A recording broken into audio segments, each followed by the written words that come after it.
Discover the secret exercise native speakers use to sound fluent and confident, even if you've been studying English for years. By the end of this lesson, you won't just improve your vocabulary or grammar, you'll speak English that feels alive, natural, and effortless, just like a native speaker. This video is perfect for English learners, level A2 to B2. So whether you're a beginner or upper intermediate, you'll be able to follow along and practice immediately. Here's the promise. In the next 30 minutes, you'll learn a step-by-step technique that combines listening, rhythm, and emotion. You'll see exactly how to move your words naturally, so every conversation feels smooth, confident, and meaningful. Stay with me until the very end, because the method we'll cover is not taught in textbooks. It's something natives do without even thinking, and now you'll learn to do it too. By watching this video, you're not only improving your English, you're transforming the way you speak, think, and express yourself. So take a deep breath, relax, and get ready to discover the secret that can turn your English from robotic to natural. Let's start this journey together and unlock the voice you've always wanted to have. The hidden struggle. Every English learner knows this feeling, the strange, quiet frustration that lives between the words you say and the way you wish they sounded. You spend years learning grammar, memorizing phrases, watching videos, and practicing pronunciation. Yet, when you finally open your mouth, the sound feels flat, robotic, empty of the warmth you hear in native speakers. You speak correctly, but it doesn't feel alive. You see, grammar gives you the structure, but it doesn't give you the soul. Many learners believe that once they master grammar, fluency will follow naturally, but it doesn't. Grammar is the skeleton of a language. Rhythm and emotion are its heartbeat. Without that heartbeat, words can move, but they cannot touch. Let's return to Lena, the same student from before. She knew her grammar perfectly. Every sentence she said was clean, accurate, and polite. Yet when she joined an English meeting at work, her heart raced. She repeated sentences in her head before speaking, afraid to make a mistake. When she finally spoke, her words were correct, but slow, stiff, and cautious. Her colleagues understood her, but she felt invisible, like her voice didn't belong in the room. That's the hidden struggle, to be understood but not connected. It's like standing outside a warm house on a cold night. You can see the light, hear the laughter, but you're still behind the glass. You're speaking English, but you don't feel part of it. Many learners face this quietly. They know the right phrases, but they hesitate before speaking. They replay conversations in their mind after they end, thinking, "I knew what to say. Why didn't it sound natural?" It's not lack of intelligence or effort. It's the missing rhythm between the mind and the mouth. When we learn English in classrooms, we focus on logic, rules, sentence patterns, and definitions. But real speech doesn't follow rules. It follows flow. Native speakers don't think about grammar when they talk. They think in feelings and pictures. Their speech moves like water, flexible, spontaneous, alive. Learners, on the other hand, often speak like walking on stones, one word at a time, afraid to slip. And that fear changes everything. Fear makes your muscles tight. Your voice gets smaller. Your rhythm disappears. You start to control every sound, and in that control, you lose connection. Lena once described it like this: It's as if my English voice wears a mask. It looks fine, but it doesn't smile. She wanted to sound natural, not perfect, but she didn't know how to cross that invisible line. This struggle isn't just about pronunciation or grammar. It's about emotion. When you feel nervous, your brain focuses on safety, not expression. You begin to protect your mistakes instead of expressing your thoughts. That's why so many learners say, "I can speak better in my head than out loud." The words are there, but the flow is locked behind tension. Think of English like a dance. Grammar tells you the steps, but rhythm tells you how to move. Many learners learn every step, but never dance with the music. That's why native speakers sound free, not because they're smarter, but because they move with the language instead of controlling it. There's also a deeper pain here: identity. When you speak another language, you don't just translate your words, you translate yourself. You want people to feel you, your humor, your warmth, your confidence. But when your speech sounds unnatural, it feels like your true self is hidden behind the grammar. You're there, but slightly muted. And this is where most learners give up. They think, maybe I'll never sound natural. Maybe it's only for natives. But that's not true. Sounding natural isn't about birthplace.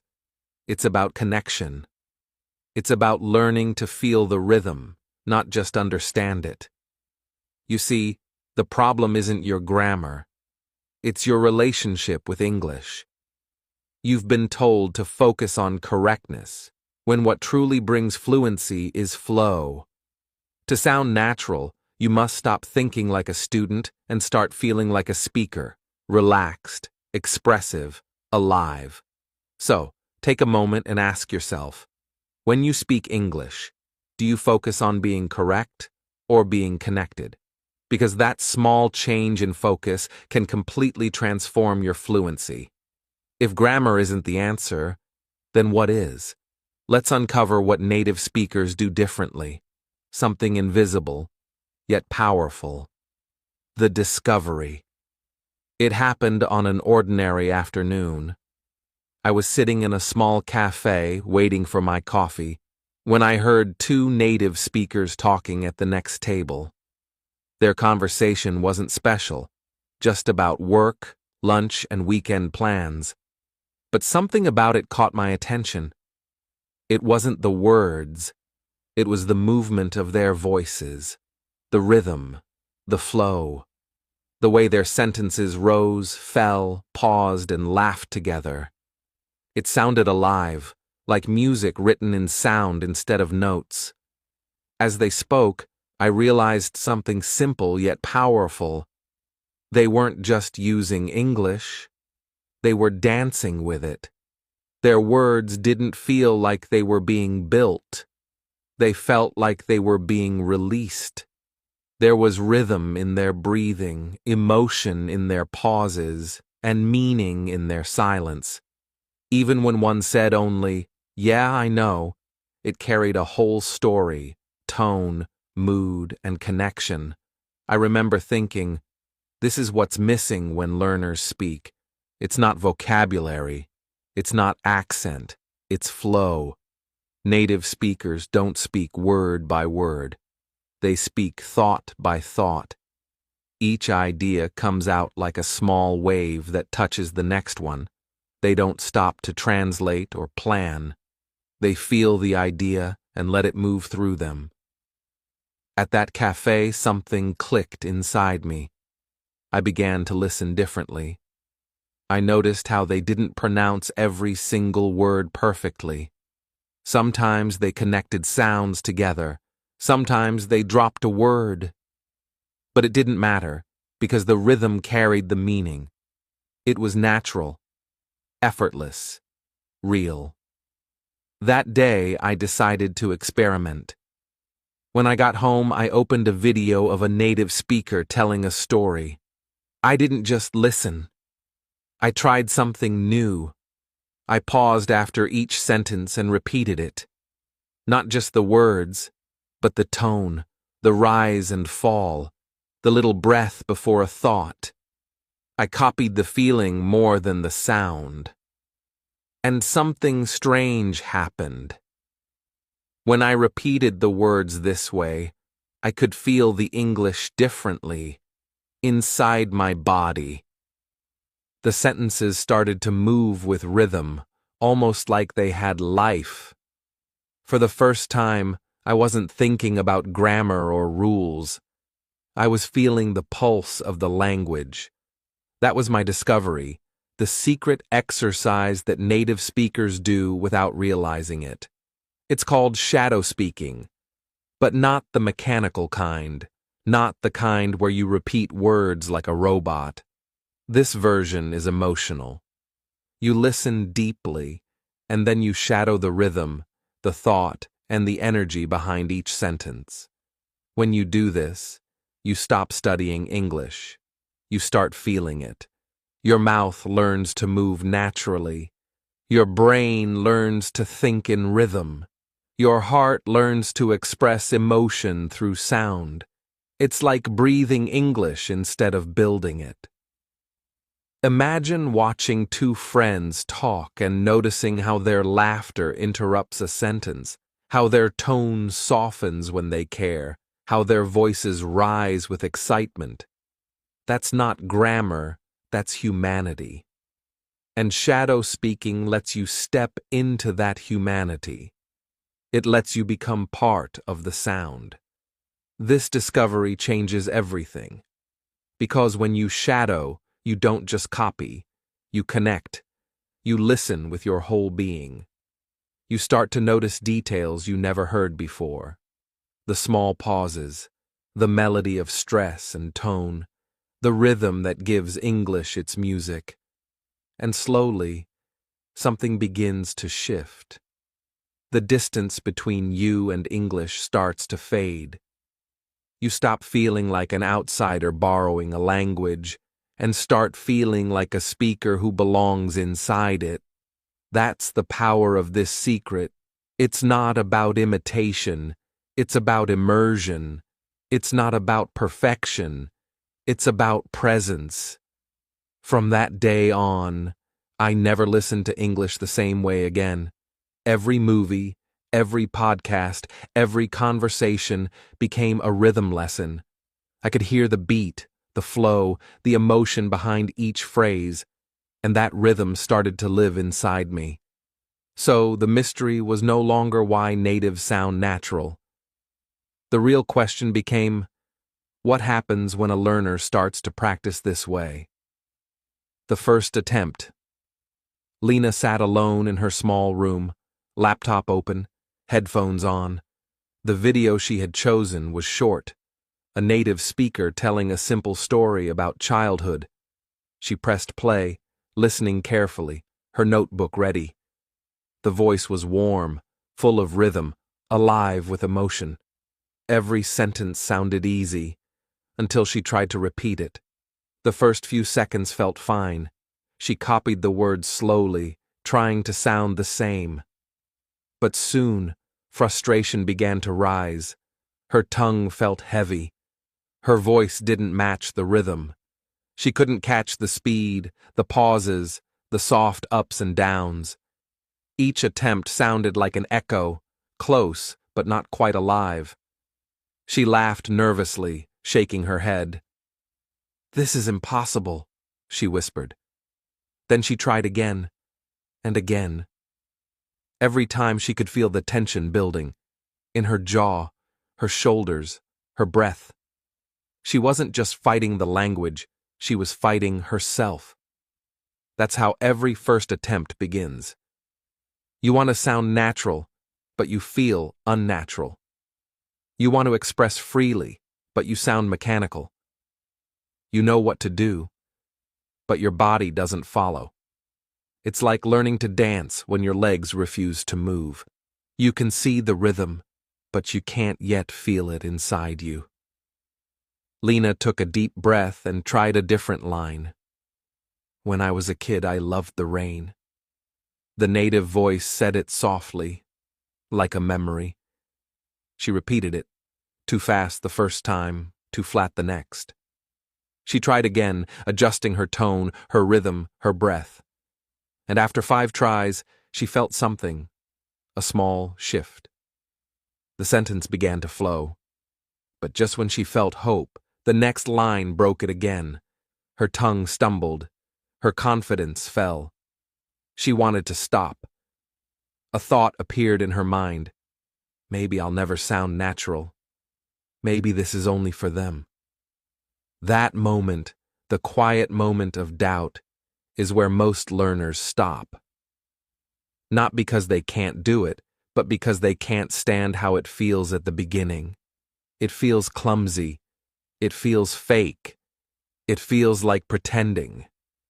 But that awkwardness isn't failure. It's the first sign of growth. Every muscle that learns something new must first feel uncomfortable.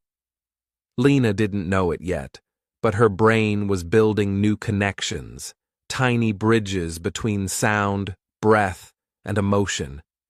Each awkward repetition was training her ear, her rhythm, her confidence. But she couldn't see that progress. All she could feel was frustration. She paused the video and looked at her reflection in the dark screen. Why can't I sound natural? She asked quietly. Her voice cracked with tiredness. The truth was, she wasn't used to feeling while speaking English. For years, she had been taught to think first, speak second. But native speakers do the opposite. They feel first, express second. That difference changes everything. When Lena realized that, she closed her notebook. Instead of writing or planning, she just listened again. This time, with her eyes closed. She followed the speaker's rhythm with her breath. She let her voice join softly, not perfectly, but gently. For the first time, she wasn't copying. She was connecting. And slowly, she noticed a strange thing. Her shoulders relaxed. Her tone softened. The words started to move more easily, like they were finding their own path. It still wasn't perfect, far from it, but it didn't feel robotic anymore. It felt human. That's the magic of the first attempt. It's messy, confusing, and full of self-doubt. But beneath that chaos, something beautiful is beginning. Freedom. Freedom from overthinking. Freedom from perfection. Freedom from the fear of sounding silly. Most learners never reach that moment because they quit too soon. They see the awkwardness as a sign of failure, not a step toward flow. But the truth is, every native speaker was once awkward too, just not in English. Every fluent voice you admire was built through repetition, rhythm, and patience. As the night grew late, Lena smiled for the first time. She still didn't sound native, but she could feel something changing inside her. The words were starting to breathe, and even though she was tired, she felt a quiet pride, not because she had mastered the exercise, but because she hadn't given up. When she turned off the laptop, her room was silent again. Yet in that silence, she could still hear the rhythm echoing in her mind. Soft, steady, alive. She whispered to herself, maybe it's not about being perfect. Maybe it's about feeling free. And that realization was the beginning of everything. Because when a learner refuses to quit, when they keep practicing through the awkwardness, something magical begins to happen. The shift in rhythm.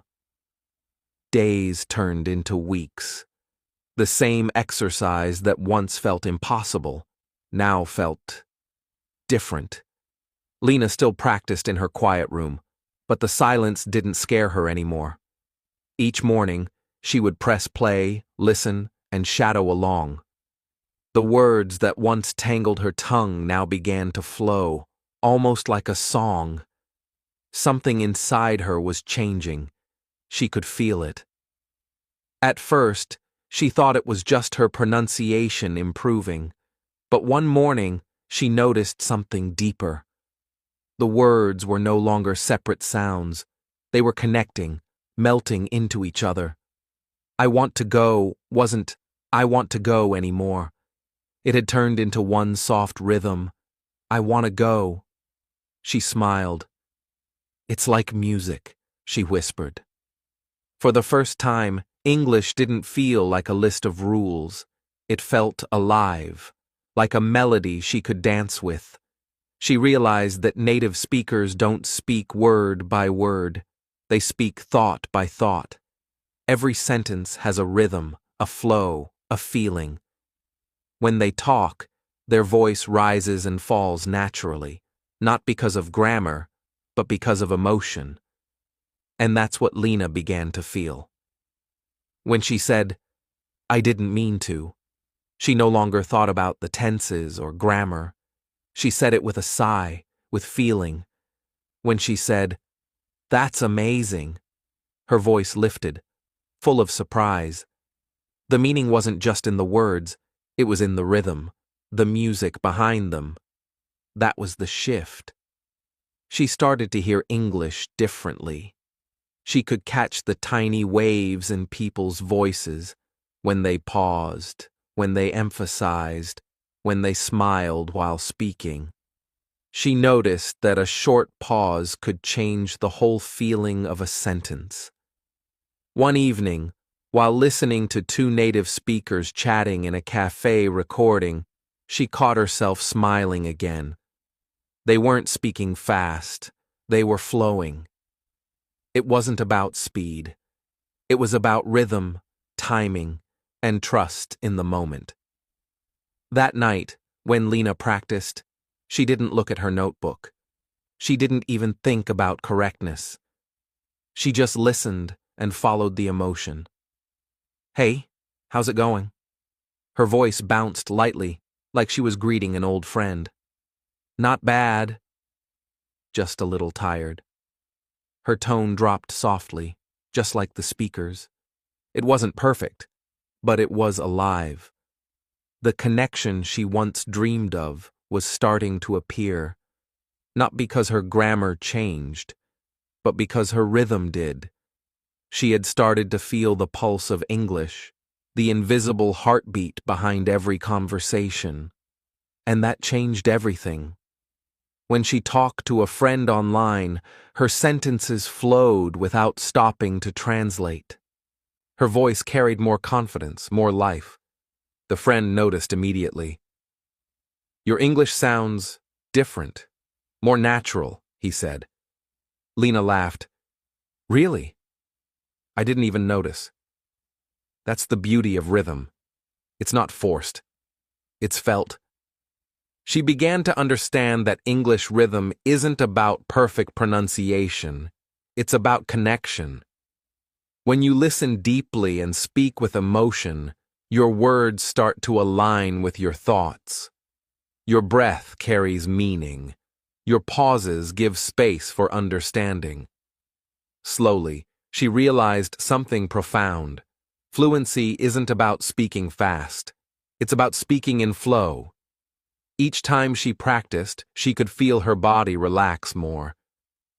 The stiffness disappeared. The fear faded. What once felt like a wall was now a rhythm she could dance with. And that's when hope began to grow. Quietly, but powerfully. She thought back to her first day, the frustration, the doubt. Now, that same exercise felt joyful, even freeing. She finally understood what it meant to sound natural, not by trying to be someone else, but by finding her own rhythm within the language. As she closed her eyes after practice, she could still hear the flow in her mind, soft, gentle, alive. She smiled, whispering to herself, "Maybe I can sound natural too." And that thought, that spark of belief, changed everything.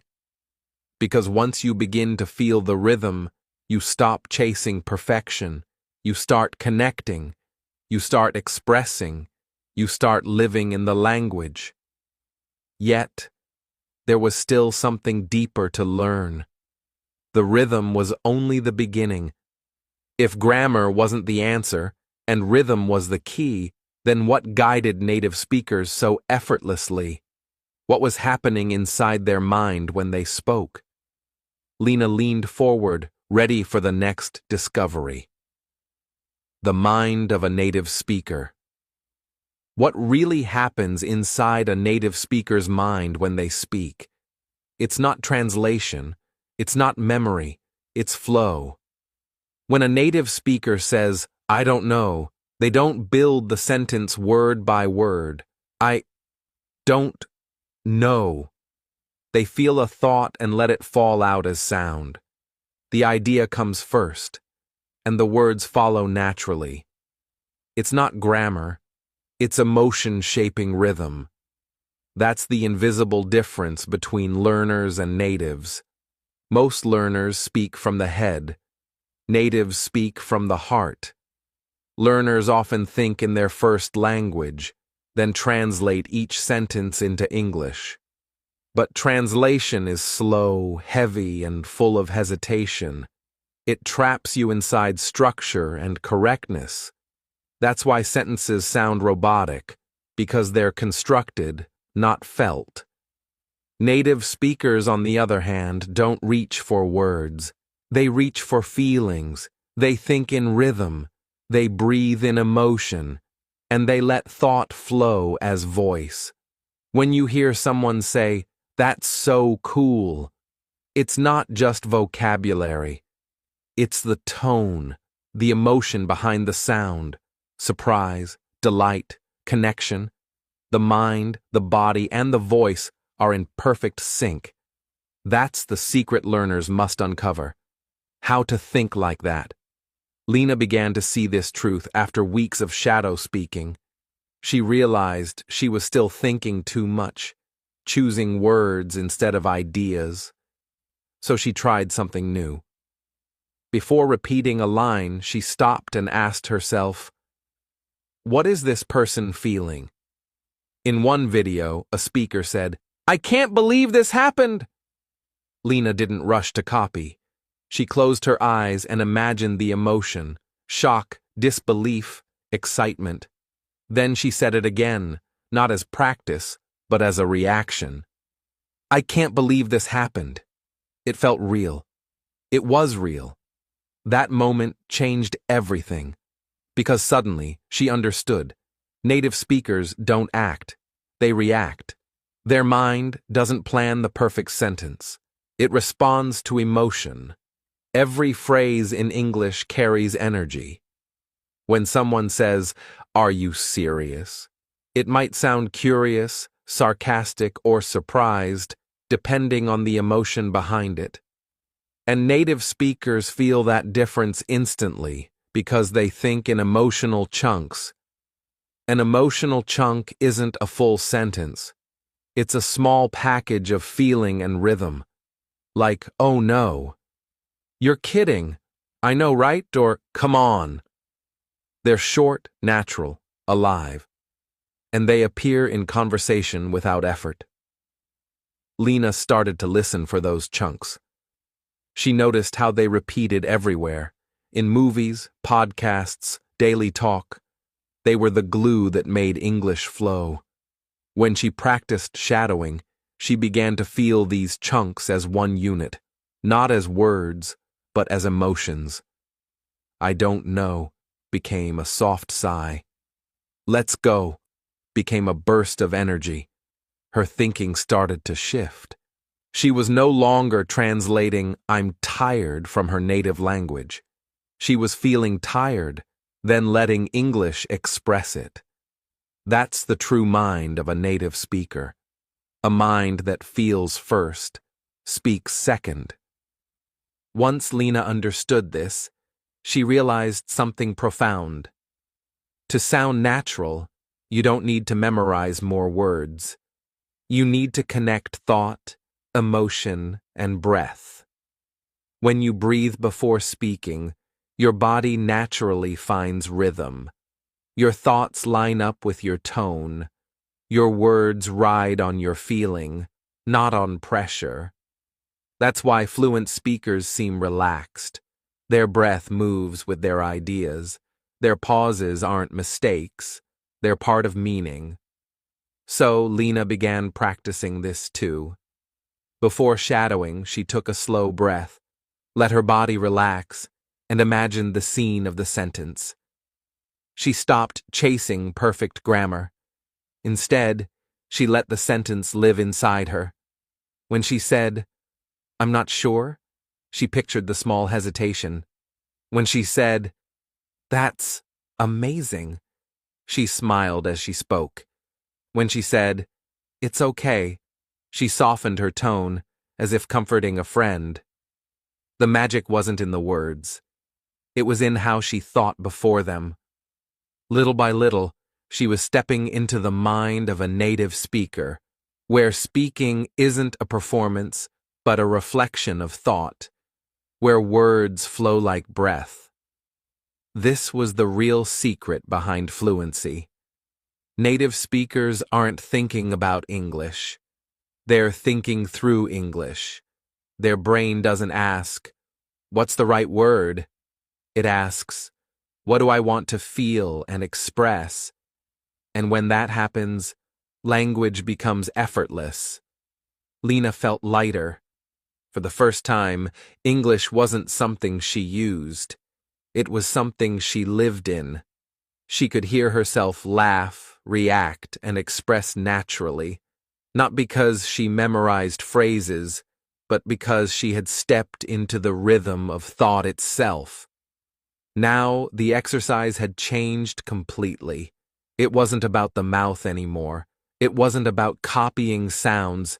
It was about training the mind to think in emotion, rhythm, and flow. She smiled quietly to herself, realizing that she had just crossed a line few learners ever do. The secret exercise had evolved. It was no longer about repeating what others say. It was about feeling what they feel and making it her own. The secret exercise revealed. There is a simple practice that changes everything. It looks small, almost too simple to work.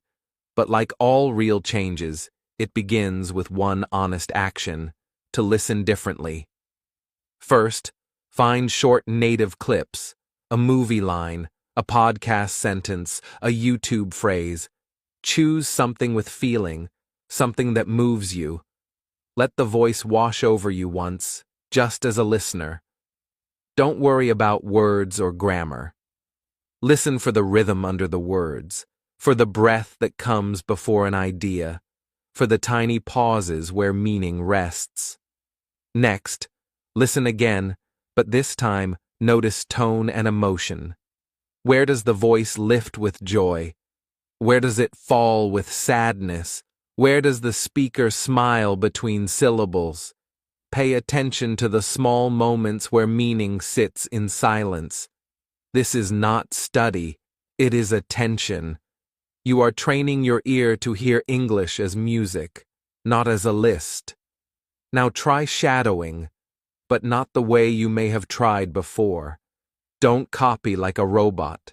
Instead, move with the sound. Allow your body to follow the rhythm.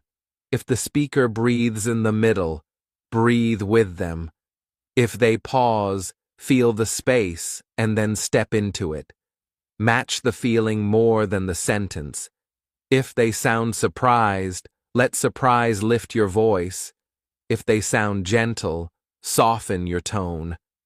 Shadowing like this joins thought, breath, and emotion. Your voice becomes the echo of a feeling, not the echo of a rule. Make this a daily practice. 10 minutes every morning works better than one long session once a week. Short, consistent repetition rewires your ear and calms the fear that makes your voice small. Each day, pick a new clip, or return to the same line until it lives in you. Notice small changes. Your jaw relaxes, your breath grows steadier, your pauses become natural. These tiny shifts are proof that your inner rhythm is learning to speak English. Treat the exercise like a meditation. Sit quietly, close your eyes sometimes, and feel the words inside you. Let the language move through your body. This is not imitation. It is a rehearsal of feeling. Through the practice, you will discover that native speakers are not using secret grammar. They are using presence. They listen to meaning first and words second. When you practice presence, your English becomes honest and expressive. Remember to be gentle with yourself. The first weeks are awkward. You will feel foolish. That discomfort is the doorway to growth. When a child falls while learning to walk, we do not criticize them for falling. We encourage the rise. Treat your voice with the same kindness. Celebrate small victories, a pause that feels right, a laugh that fits, a sentence that arrives without force. These moments show that rhythm is replacing fear. As the practice continues, your brain begins to change. Repetition links emotion to sound. Your body learns to breathe with phrases. Your mouth, jaw, and chest remember the music of English. Conversations become lighter. You stop editing before you speak. You begin to react naturally, like you would in your native language. This shift is quiet at first, then undeniable. The secret exercise is more than a language hack. It is a daily habit that rebuilds how you think and feel while speaking English. It turns study into embodiment. It teaches you to arrive in a sentence with your whole self, thought, breath, and feeling. When you make it part of your life, English stops being a subject and becomes a way to express your heart. In time, you gain a quiet confidence. It sits in your chest when you speak and lets your voice relax. That confidence grows from feeling the language before you say it. It grows through small wins. A friend smiling at your tone, a listener pausing because you left space, a sentence that lands. These moments show your voice is learning to belong.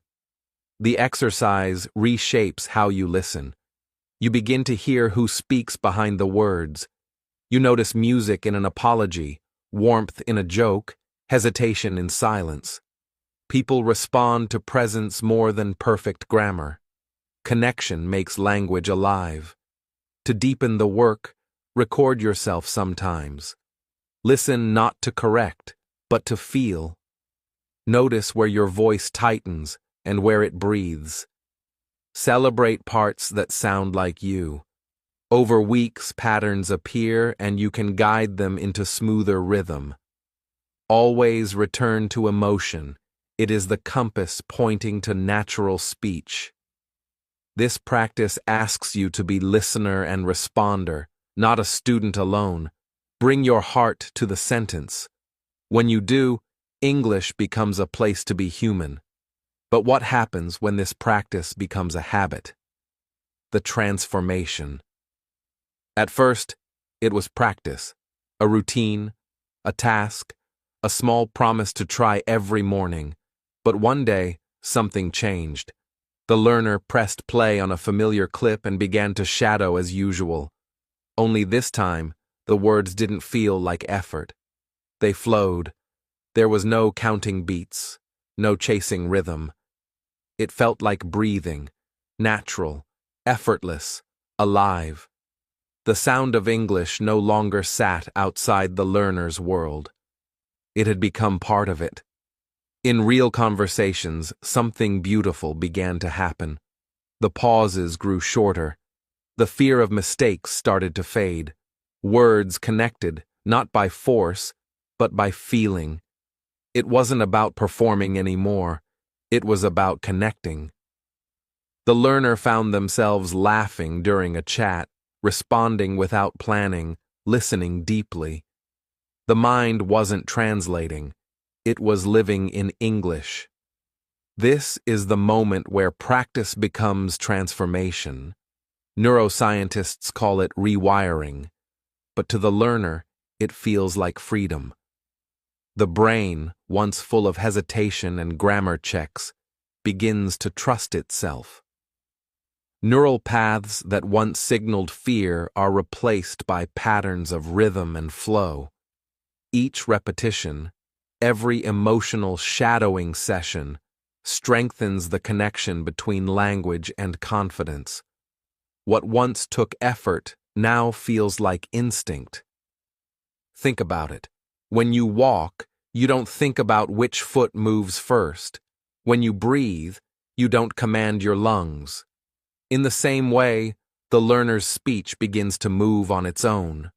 The sound, the tone, the pauses, all shaped by hours of emotional repetition, now live inside the subconscious.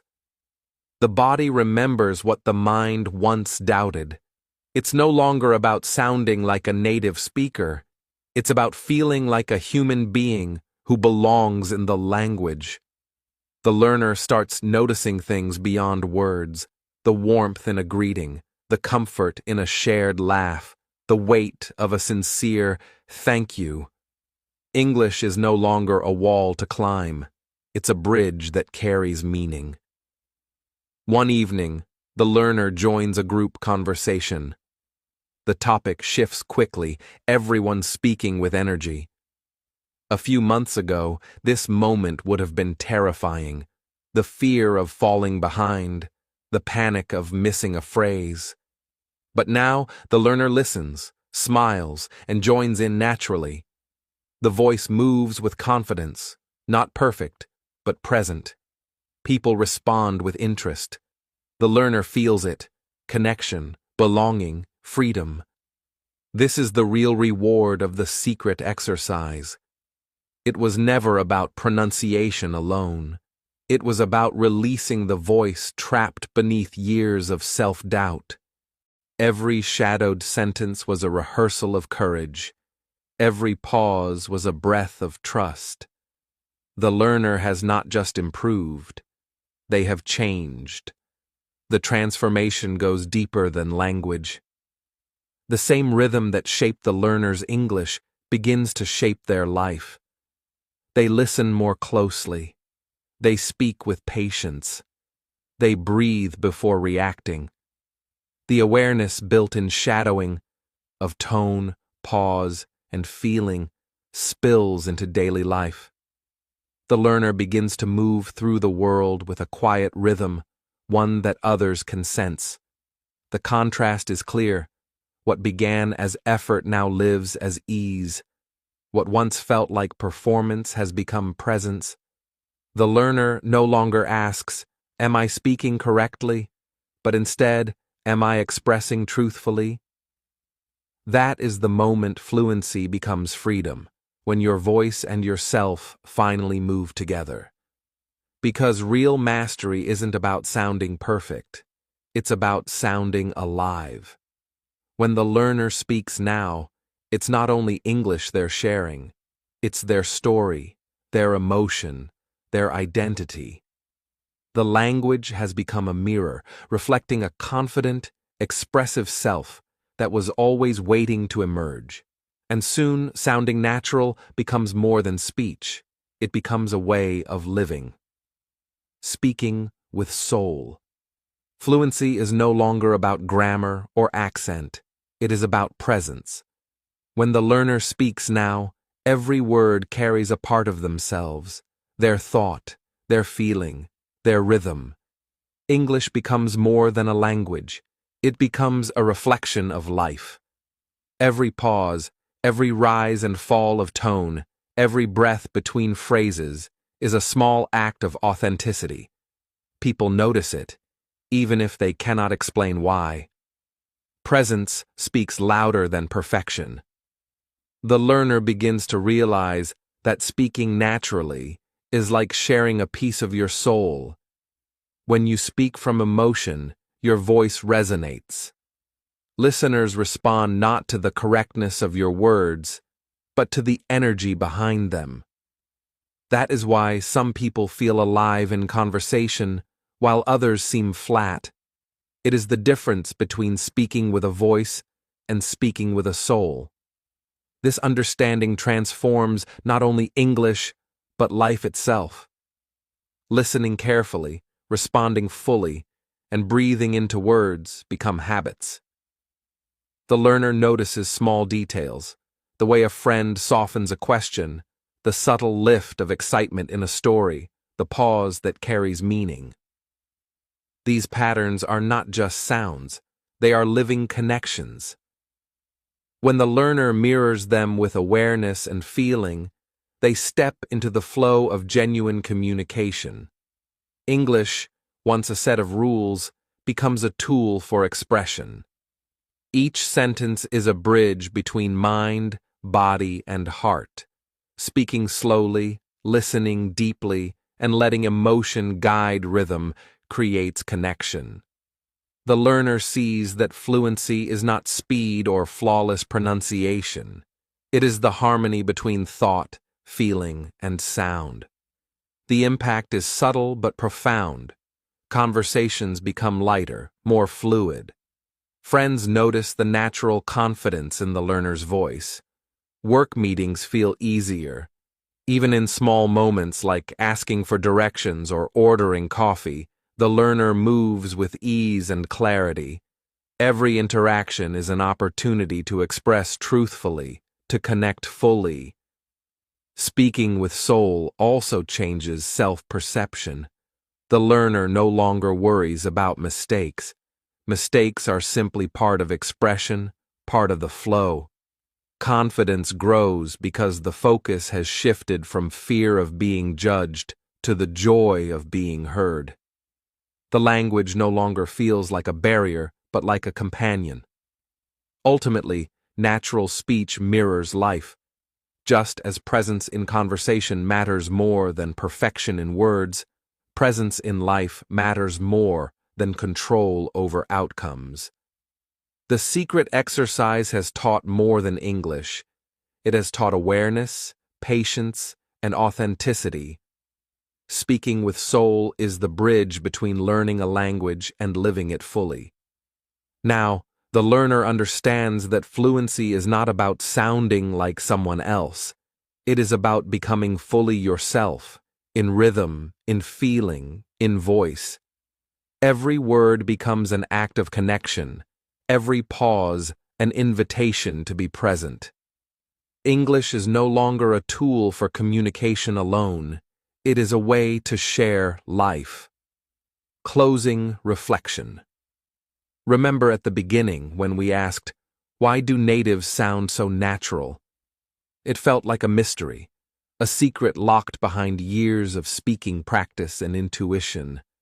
We thought it was pronunciation, grammar, or even intelligence. But now, after the journey, the answer is clear. Native speakers sound natural because they live the language, with rhythm, emotion, and connection. They think in feeling, they breathe in timing, and they let words flow from the heart. The learner in our story has discovered this truth firsthand. Through shadowing, awareness, and practice, English became more than a subject to study.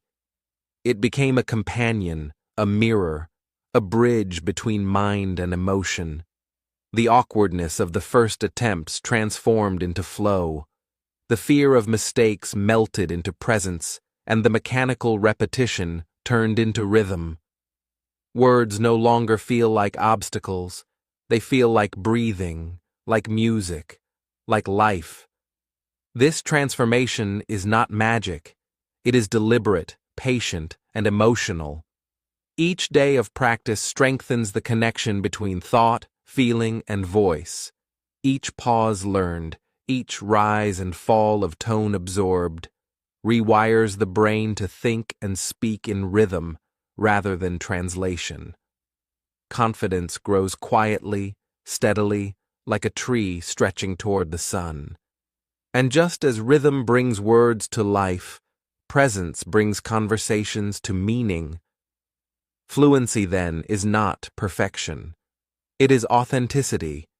It is showing up in each sentence fully, with awareness, with emotion, with honesty. It is not about sounding like someone else. It is about sounding like yourself in English. That is the real secret.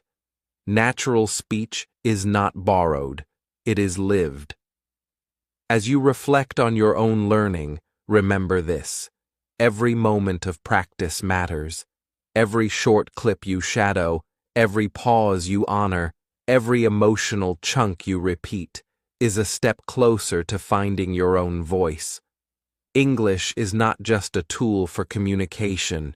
It is a path of personal growth, a way to explore patience, rhythm, and presence.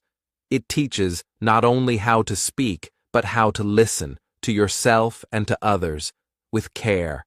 And now, the invitation is yours. Practice this secret every day, not to sound like someone else, but to find your natural English voice. Let rhythm guide you, let emotion lead you, and let connection carry you. Speak from the heart, pause with intention, breathe with awareness.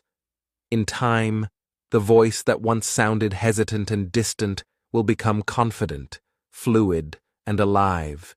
You will not just speak English, you will experience it. Thank yourself for showing up.